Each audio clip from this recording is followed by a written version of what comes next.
Welcome to Spilling the Tea on Non-Monogamy with me, Gaz Darkwood. Spilling the Tea is a podcast dedicated to speaking with different people who practice non-monogamy in all of its forms to pull together as many different perspectives and experiences as possible all into one place.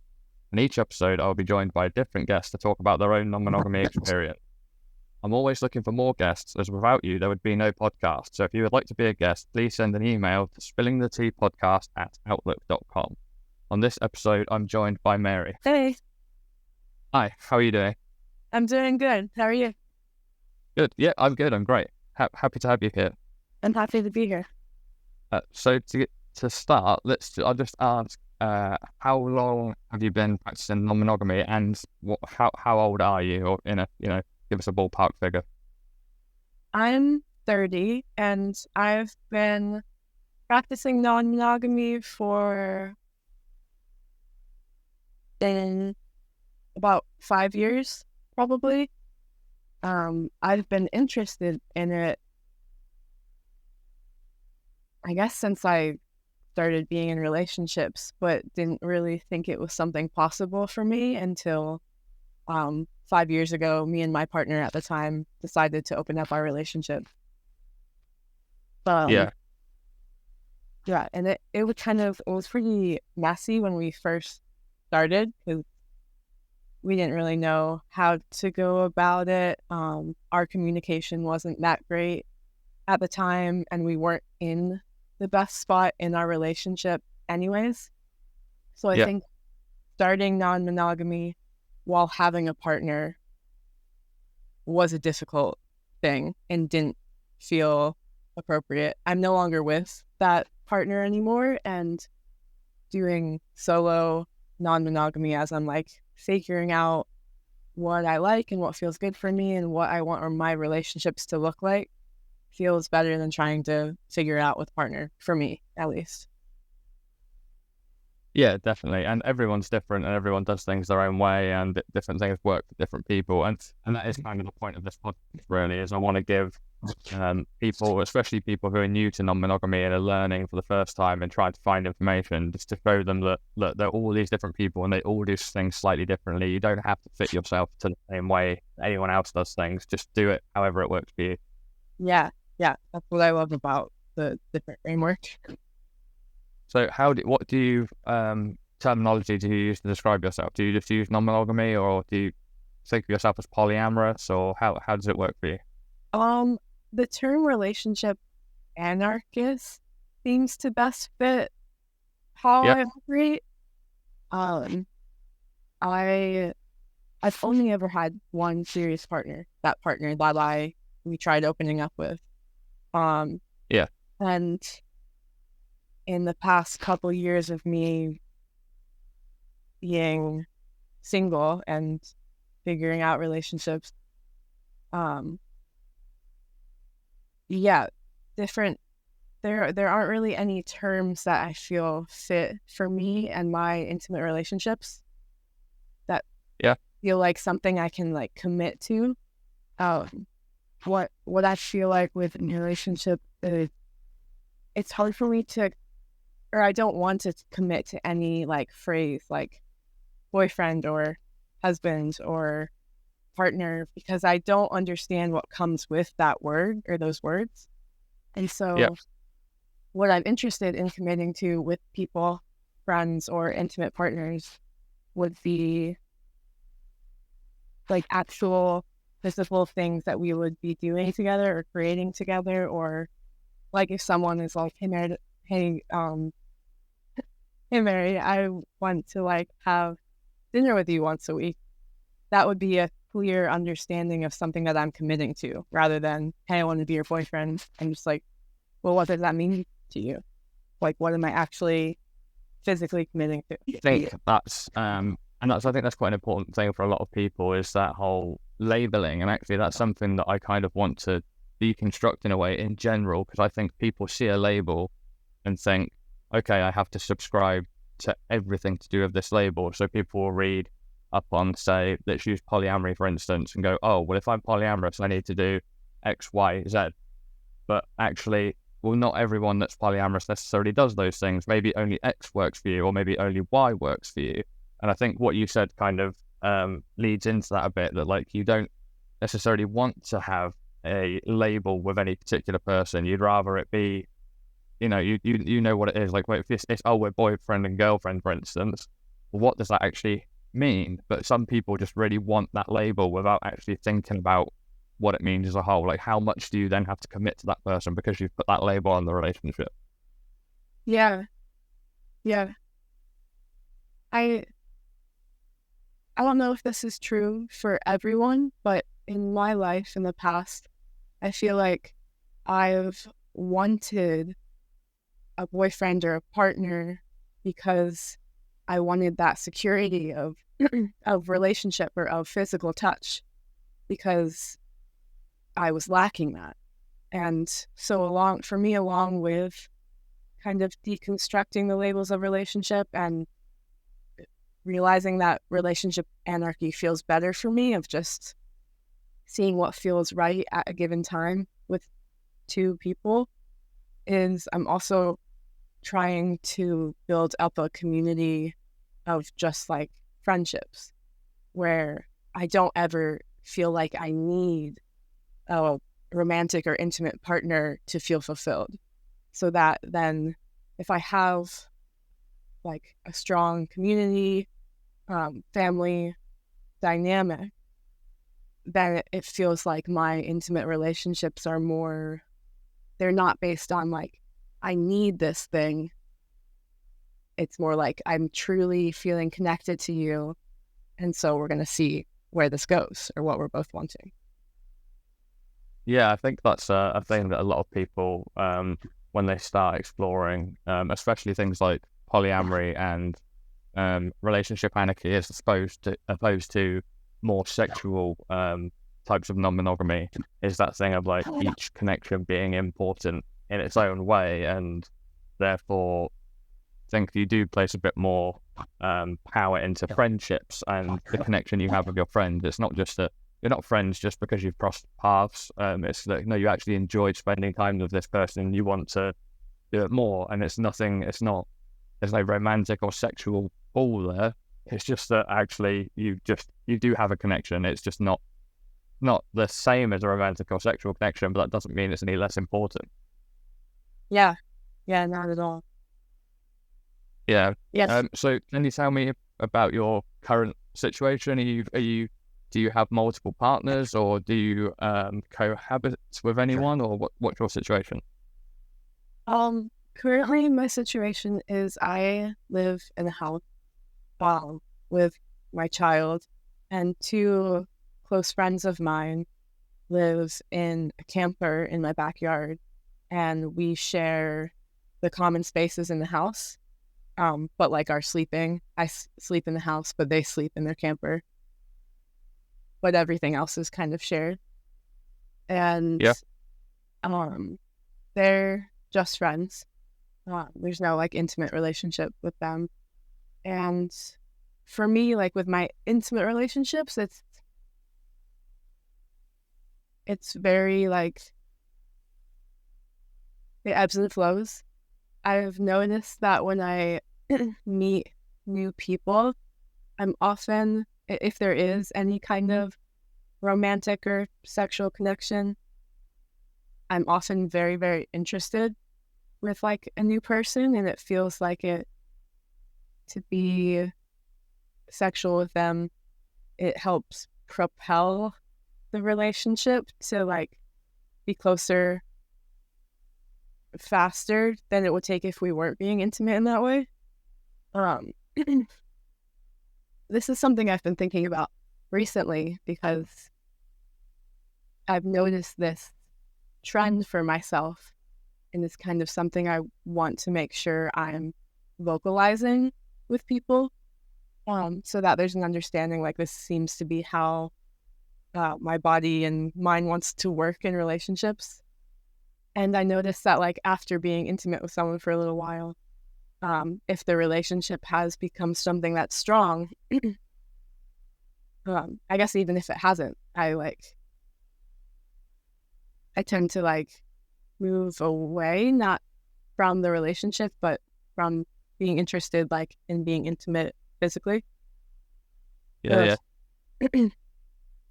And yeah, I think it is about like, I think it's about like more quickly both people being comfortable being themselves. And it seems like being intimate physically can make that happen. Which I'm actually not sure what I think about that. I think it'd be interesting for me to try and explore getting to that state without being intimate. I think what it is like the playfulness that comes when you're like in bed with someone. There's like a more like people can more easily be themselves and be playful and like let their bodies move more how they just naturally would, as opposed to like when you're sitting having a conversation, people might not be jumping up when they want to or like deciding to stretch when it feels right. Yeah, I completely agree with you. I think there's like a vulnerability to being, let's just say, naked in bed with another person. Obviously, you don't have to be completely naked, doesn't have to be in a bed, but like, yeah, so if you're just sat with someone, sat on opposite chairs across a table, having a cup of coffee, I think there are not necessarily, there may be even subconscious barriers that people put up. They're not necessarily their completely true self, but when you've got them, completely naked, no clothes on, they're right in front of you, they're vulnerable, and they don't have those barriers, and you're kind of seeing the real them, and that it's a mutual thing because you're also in that situation. So I think you can like that level of intimacy can help build more of a connection, not just because of the, say, sexual compatibility, but just because you've actually been in that space where you've both been vulnerable together, you've both seen like a deeper aspect of the other person, and you have connected with that as well. So therefore, of course, you're going to be connected on a deeper level. Yeah. I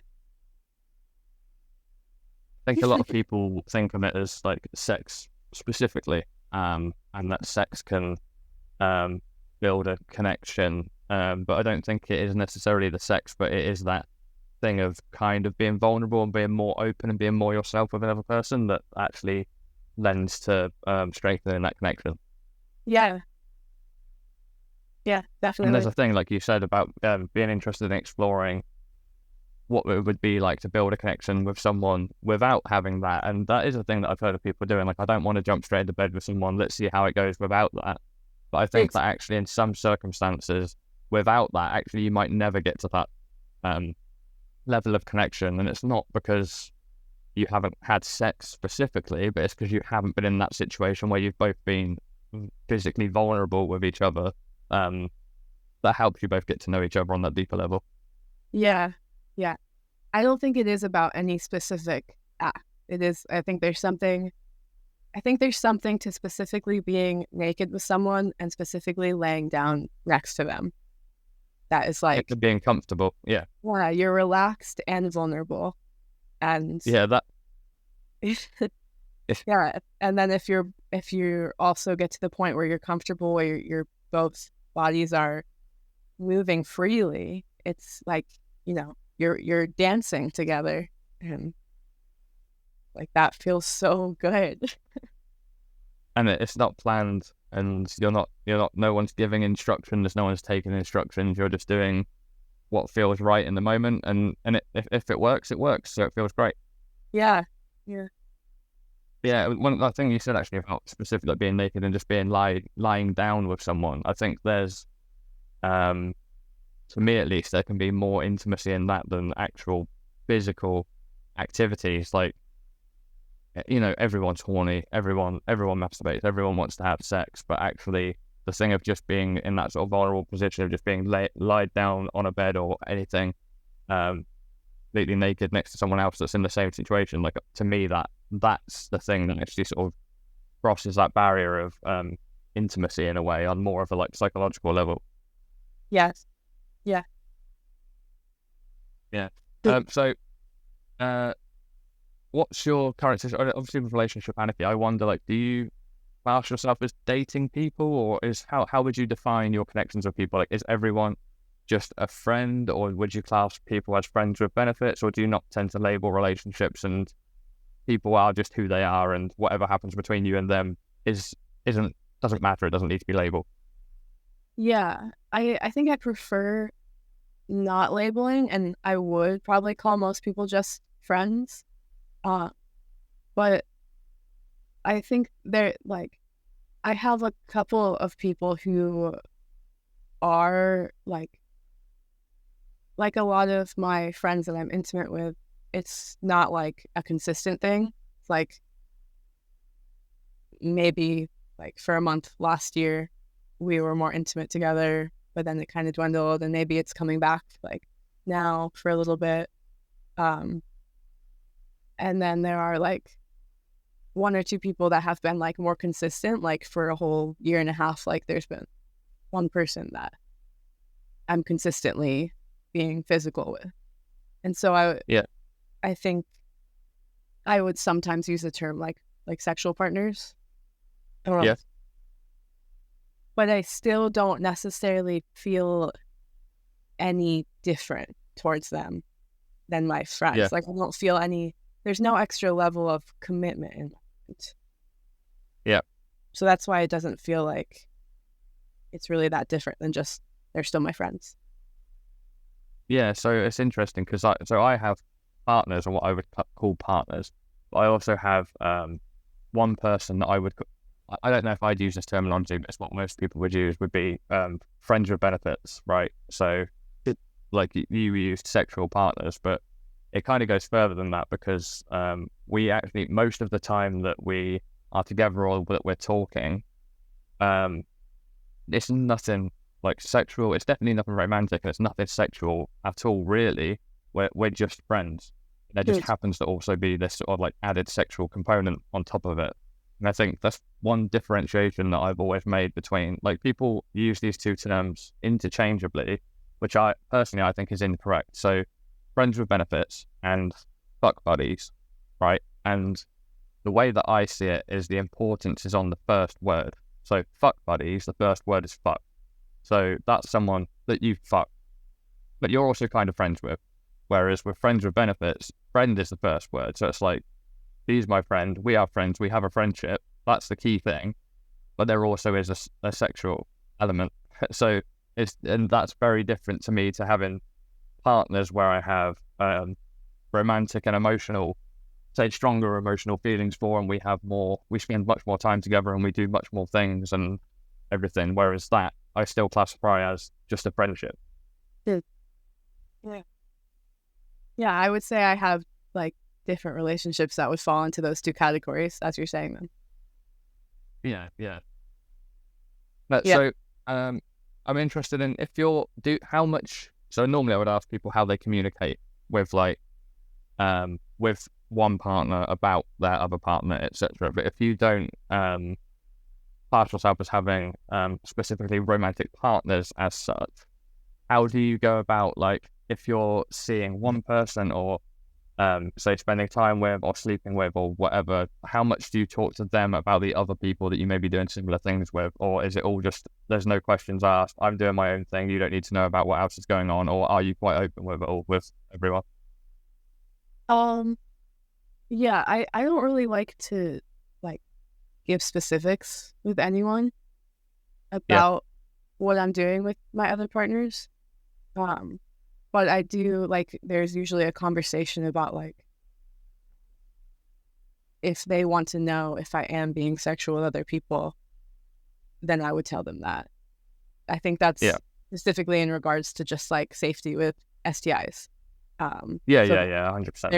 there's an awareness of like if there's more than just me that is like then sharing bodily fluids and things like that. So that's Yeah, usually yeah. something I'm open about, but I don't really talk about like when or who or things like that.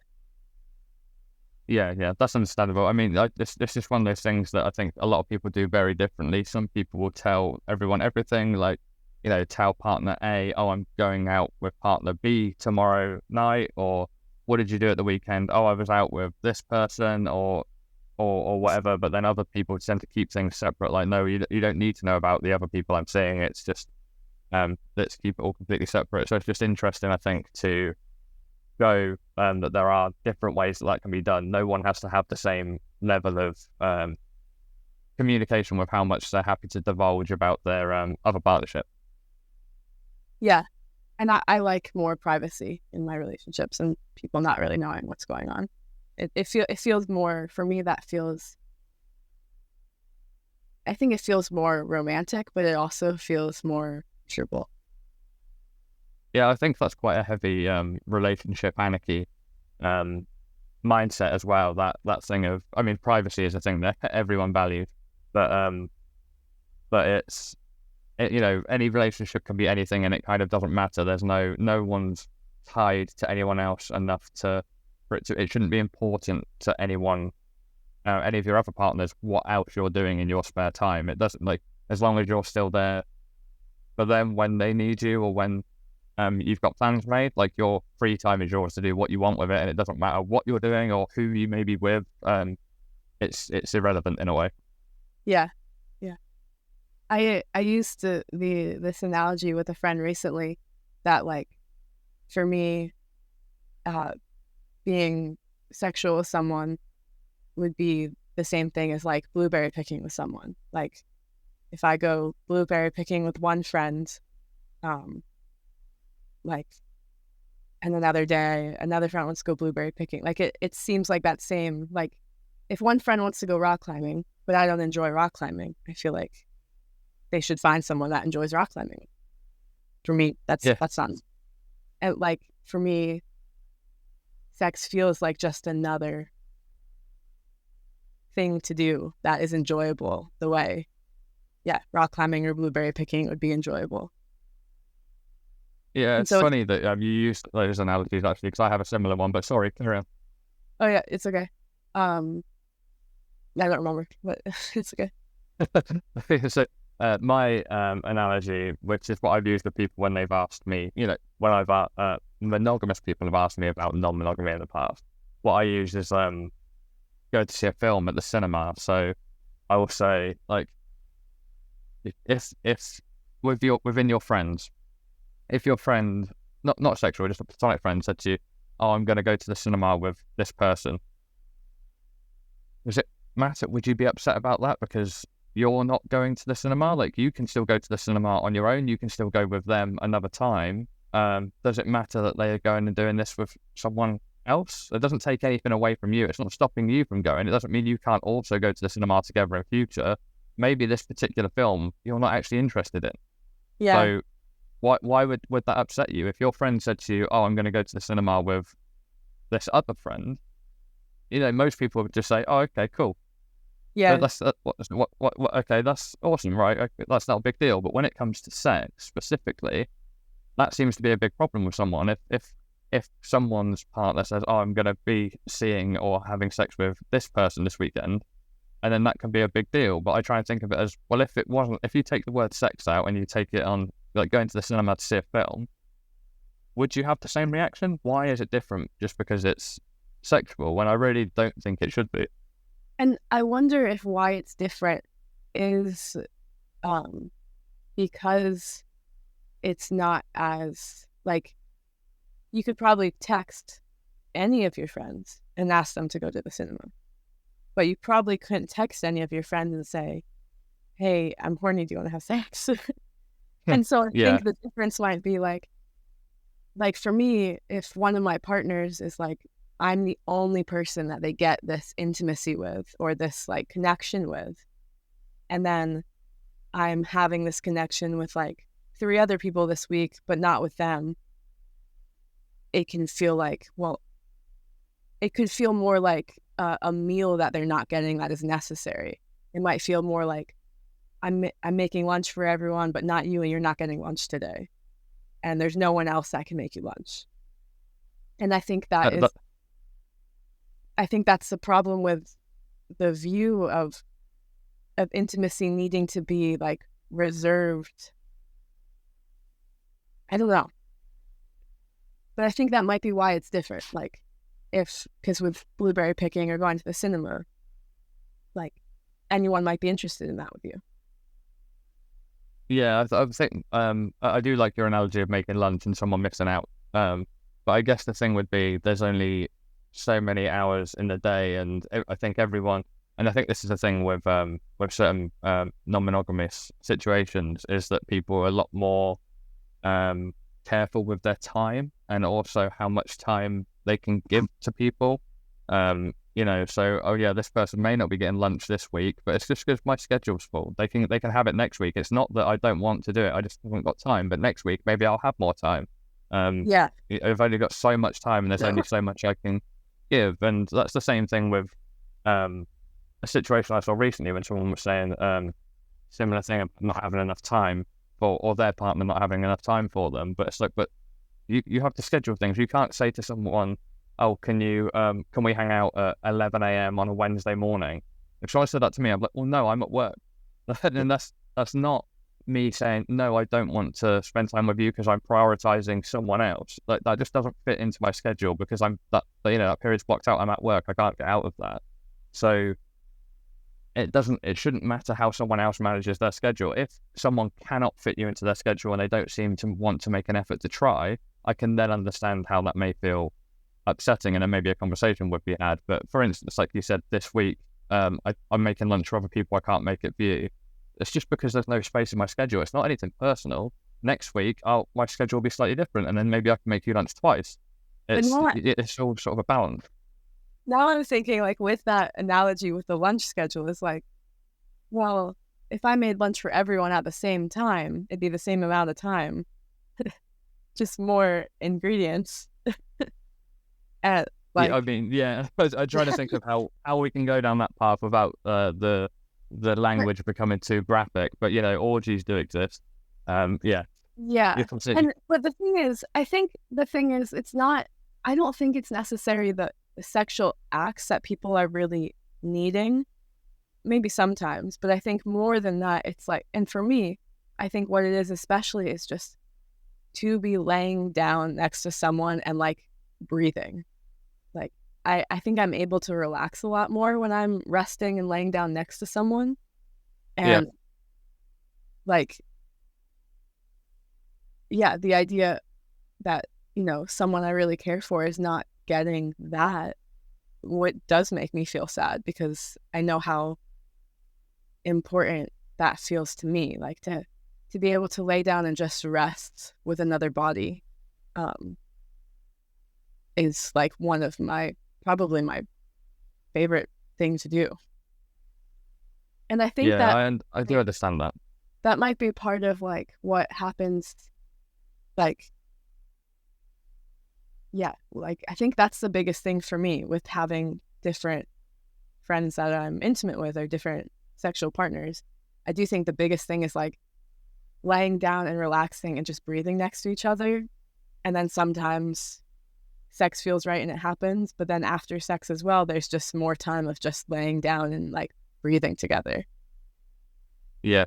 And then that's what I was saying earlier on about how the actual sex isn't necessarily the most intimate part of that situation. They're just being that sort of vulnerable and being close to each other can actually be a lot more intimate in some ways. Yeah. Which does make me think like that could maybe happen in like more group scenarios and more like, so more people aren't missing out on lunch. Like, missing out on this vital thing that I think is so important for humans that we are like, for the most part, all really lacking in. But then the one question I would ask, and this isn't asking it of you, I don't think you've got the answers, just asking in general, but that, like you say, in that group situation, if you could make lunch for everyone at the same time, would everyone be comfortable eating lunch in the same room as everyone else? Like, would that same level of intimacy be there? Like for the sexual aspect, possibly, yes. But for the intimacy aspect, like you say, of just like lying next to someone and just breathing together, is that the same if there are also 3 other people all crowded around doing the same thing? I think you maybe do lose that intimacy between just 2 people if there are extra people. It's like that intimacy is diluted for every extra person that's added into the scenario. Sure. I could see how that could be the case. But I think I could see how it could also be, I could see how people could be just as comfortable, like with everyone as they are just with me. And I think I think it could even amplify it and make for better relationships all around. Because yeah, I think it could be really good. I do agree with you. I can see where you're coming from, and I think for everyone's different, right? So maybe for the right, say the wrong person, or for a certain type of person that may not work because actually they will only get the intimacy in a one-on-one scenario, and that wouldn't work for them. But then other people that may be like, yeah, this is great. The more the merrier. Actually, it feels more intimate the more people there are. But again, it's one of those things where everyone's different, and without having conversations with every individual person, you wouldn't know how they would feel about it. Yeah. Yeah. Yeah. So carrying on from that, what would you say do you think have been the most rewarding aspects since you started exploring non-monogamy? Yeah.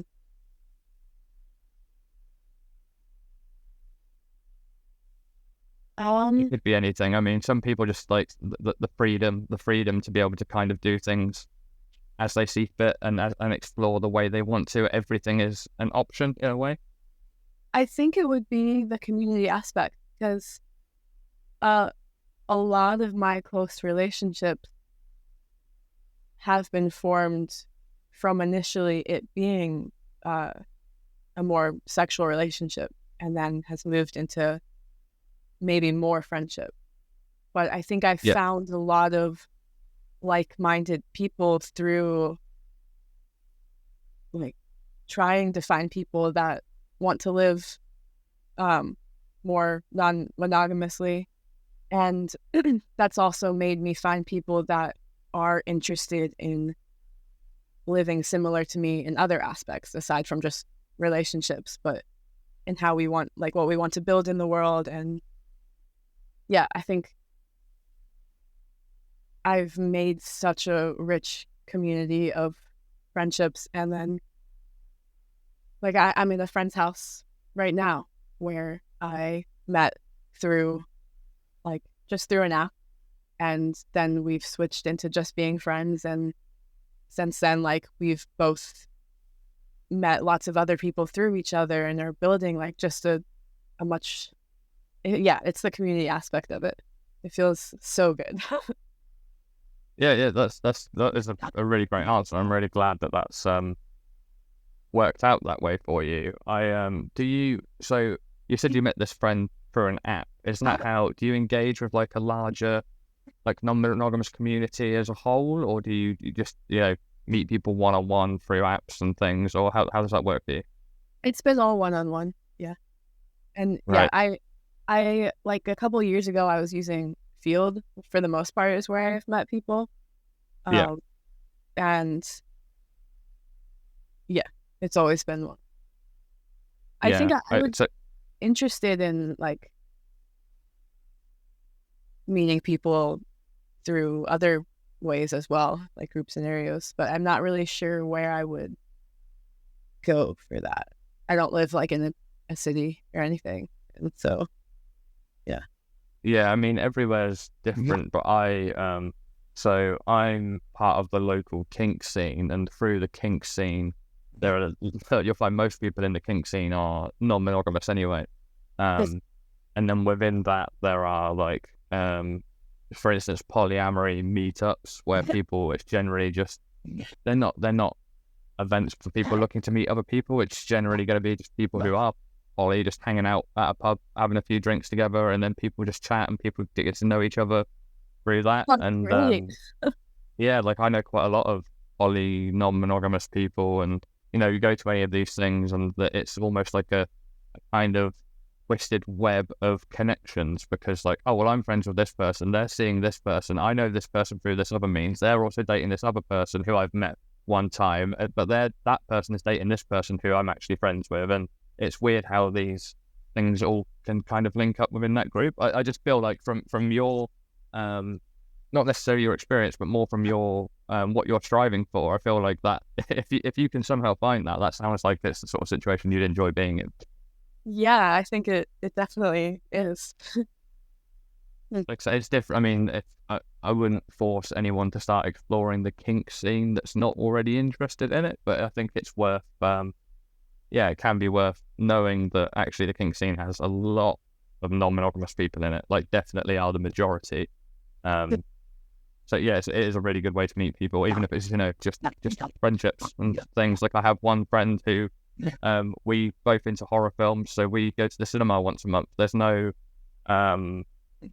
sexual, romantic, or connection or anything like that at all. We just like the same sort of films, and we just both happen to be non-monogamous. But we just go to the cinema once a month to watch films together. Yeah, that's really nice. I Yeah, think I'll look for kink scene around where I am.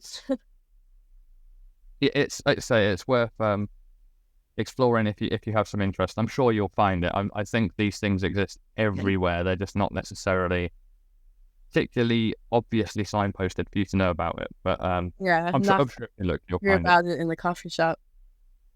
Exactly. Yeah.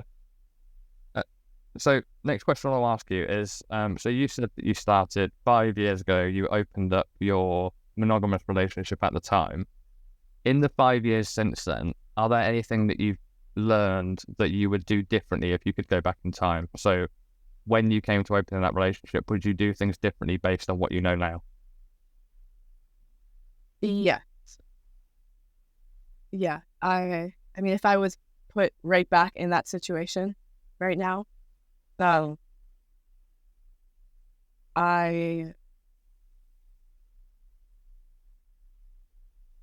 think that, I mean, that's just, there's such a complex dynamic with that relationship. But I think I would have wanted to figure out first our issues, and we weren't like that happy with each other. And so I think it would have been good to separate first, or figure out our issues first. But I think I did a lot of things that I could have done better. I don't think that I actually, like, I'm really happy with where I am now, so I don't think I'd actually change anything. But I think, yeah, if I were to enter into another relationship like that now, and then it would get difficult, I don't know. I'm in such a different mindset now that it's like, I was such a jealous person back then, and I was so like needed to hold on to my partner, and like needed them to be there for me. Yeah. And I think I just had a really harmful and insecure mindset with that relationship. Like, there's just so much that just wasn't good, and it wasn't good to try to start adding things to talk about and adding things to work through when we already weren't working through things well.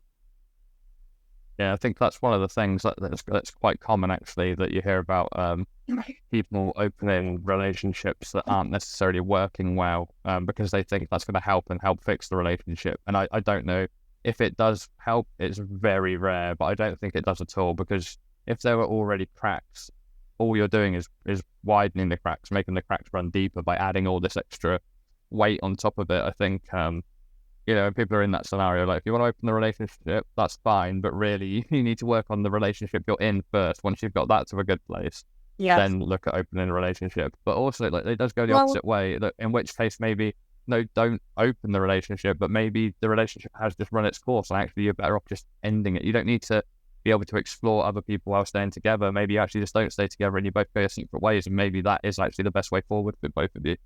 Yeah. And I actually think, like, regardless of if I was going to become non-monogamous or not in that relationship, I needed to be on my own to fix all my own stuff before even trying to be in a relationship with anyone. And or not be in a relationship, but being committed to someone and sharing a house with someone, and like the commitment part. Like, I just had, as Mary, I had my own stuff that I was bringing into the relationship, and that was causing harm. And I think the other person was as well. And regardless of non-monogamy or opening up, I needed to separate from this romantic sexual dynamic in order to see the things I needed to change and heal in myself. Clearly, that's had a very positive effect. That's something that you actually really needed without necessarily even knowing it. Yeah. And I don't think it's that, like, you can't be romantic or sexual with people until you are, like, perfect. And no one needs to be perfect. But, like, the ways that I didn't know how to communicate, and I didn't know how to, like, keep myself separate from someone else. And, like, I didn't know how, like, yeah. And I think that's what I've been, like, in the past years has been, like, I've been exploring myself and also exploring other relationships, but I'm not defining myself by the relationships, and I'm not committing to something that I'm actually unable to give, or I'm not, like, relying on someone else for my emotional state. Like, those have been, it's been, like, such a great learning experience for myself. It sounds like it, and it's really great that that's worked out that way for you, because I think it wouldn't necessarily for everyone, but it sounds like you've taken the steps that you needed, and actually you feel like you've become a better person in yourself for it, which is great. Yeah, like, I don't experience jealousy, I don't think at all, and I feel like the most jealous person I ever knew in that relationship, and I hate how it feels to be jealous. Like, it's the worst. It's the worst feeling. Yeah, and that's one of those things that actually, like, a lot of the values that you kind of learn from exploring non-monogamy in different ways are actually things that I think would help a lot of monogamous relationships that not necessarily, I'm not saying monogamous relationships shouldn't exist, people shouldn't practice monogamy. If they want to, that's fine, that's up to them. Actually, maybe research a bit into non-monogamy and just some of the values, like deconstructing things like codependency, which people just kind of, that's something that just evolves within a monogamous relationship without anyone realizing, and things like jealousy, like that. It's not that jealousy is a bad thing to experience, but actually it's good to learn how to deal with those things and question why you feel jealous, and learn how to kind of overcome those things in a certain way, which is things that I think a lot of monogamous couples just don't think about. That we're together, we're going to stay together, that's it, nothing else outside of it. But like, okay, you don't have to have anything else outside of it, but actually learning some of these values will help you with how you communicate with each other, how you both view the relationship from your own perspectives, and to realize that you're not a unit of two people, you are both individual people, and how you work together is great, but maybe figuring out how that works and why and who you actually are as separate people as well, I think will help any monogamous relationship grow a lot stronger. Yeah. I think if I were to enter into a monogamous relationship now, it would just be so drastically different. And I think feeling jealousy is a very obvious, like, sign. Oh, there's something that I need to work on here. When you're feeling that, that's a sign that there is something. Yeah, that there's something coming up that needs to be addressed. I also think that the expectations in monogamous relationships, like the things that aren't talked about that are just kind of expected, like, I do think like non-monogamous or monogamous, I think there needs to be a clear, like, verbalized, like, expectations and a clear understanding of what people are committing to and what they can expect from someone. Otherwise, like, there just shouldn't be any expectations put on anyone unless you've, like, talked about them and people agreed, which is something I've been learning so much in all of these different relationships. Yeah, I think it's like, be clear with what you can expect, but also what you can give, because I think there are relationships, and I'm going to go for a drastic example, but reading things online where one person in the relationship expects the other to do all the cooking, or to do all the cleaning, or to do specific chores and things like that. But, like, what, you haven't ever had that discussion, you haven't talked about it. Why are you assuming this other person should do all this for you? Like, what are you, okay, if you can't give that thing, that's fine. But why are you expecting the other person to be able to give it to you? And are you communicating that you can't give these things? And what are you going to give in place of that, so that you're not just giving nothing back but taking everything? And I think those are things that people getting into relationships don't ever actually think about. They just go along and expect everything to happen the way it works for them in their own head, without actually realizing that their partner's experience is different and maybe they have different expectations. Yeah. And that's reminding me of, like, for me, I am interested in a committed partner, or maybe multiple committed partners. But in my mind, when I picture that, I see them being different people than who I'm having like romantic or sexual things with. Like, because I feel like the people that I want to be sharing a home with, ideally, like, I want to have like the same values and the same desiring to bring the same types of things into the homes, or into the home, and desiring to do the same things in the home, and kind of be in sync in that way. And I found the people that I like want to be, that I'm most like sexually attracted to, often are people that are very different than me in that. And it's like, it's fun to be so different from each other and like be able to share in those differences. But when I come home at the end of the day, or with the people that I'm like just coexisting with and doing dishes with and cleaning the house with, like, we're kind of on the same frequency. Really good. I think actually that's a really healthy thing to do, is what you're doing, which is like, you've got this jigsaw piece and only one of a specific piece will fit with it, or not a specific piece, but a specific shape. Could be made of a piece of a specific shape. And the people that you're currently seeing, they don't fit to that shape. But what you're not doing is trying to squeeze them and mold them and force them to fit to that shape. You're going, okay, they don't fit to the shape of what I need for someone, like, say, to cohabit with, but that's fine. I can still have what I've got with them. But I'll wait, and eventually maybe someone will come along that does fit the shape of this jigsaw piece that I can have the cohabiting thing from. I don't need to make these people fit to that, because it won't work out. I'll be forcing them into something they're not, and none of us will be happy.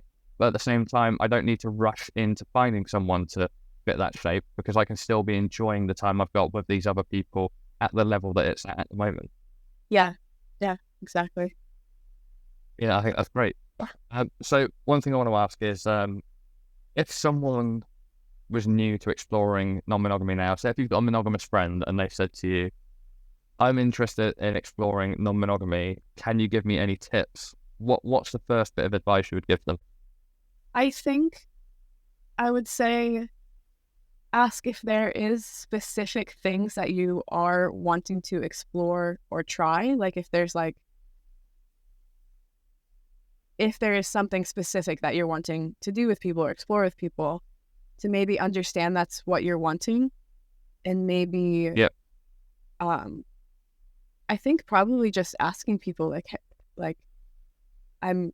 think being upfront, for me, that's like the most attractive thing is like someone just coming and being very direct and saying, hey, I want to do this with you, or I want to explore, whether it be a sexual thing or just like exploring more like romantic things together.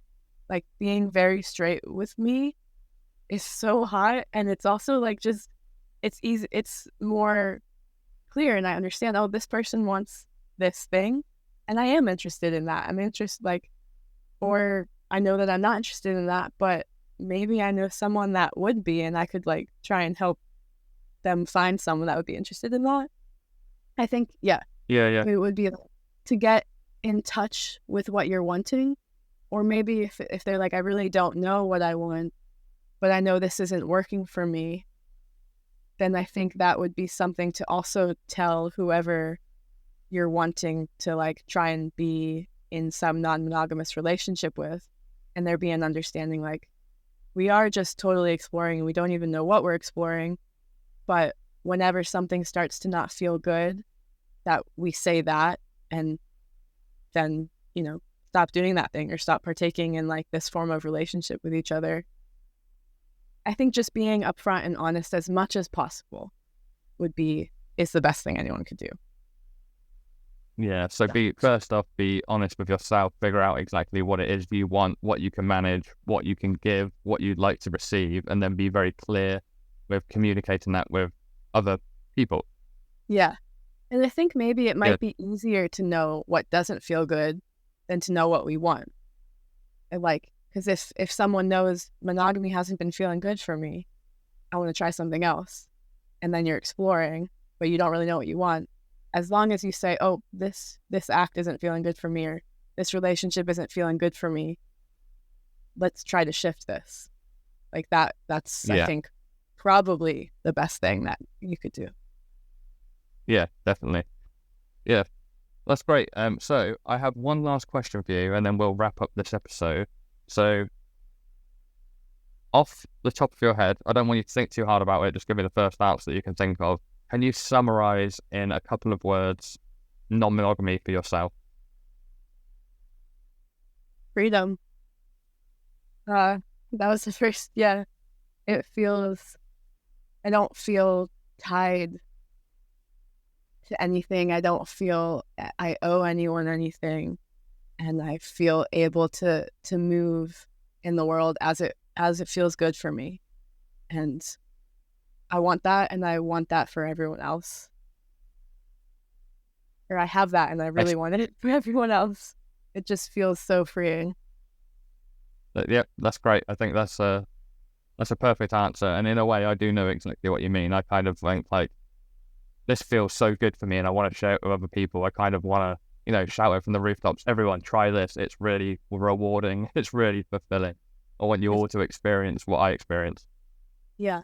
And I don't think it's necessarily about anything specific with sexuality. I think it's just I am not tied to any specific construct that the world has told me I need to fit into. It doesn't need to be relations. Yep. It's just I get to decide how I move in the world based on what feels good for me and what feels good for other people. Yep, that's great. That's a perfect answer. Great. So that's great. I think that's the end of the episode. So thank you, Mary, for sharing your experiences. Yeah, thank you for having me. You're very welcome. So to everyone listening, remember, if you would like to be a guest on the podcast, then please send an email to spillingtheteapodcast@outlook.com and follow us on social media for all podcast updates. And I will see you next time when I spill more tea on non-monogamy.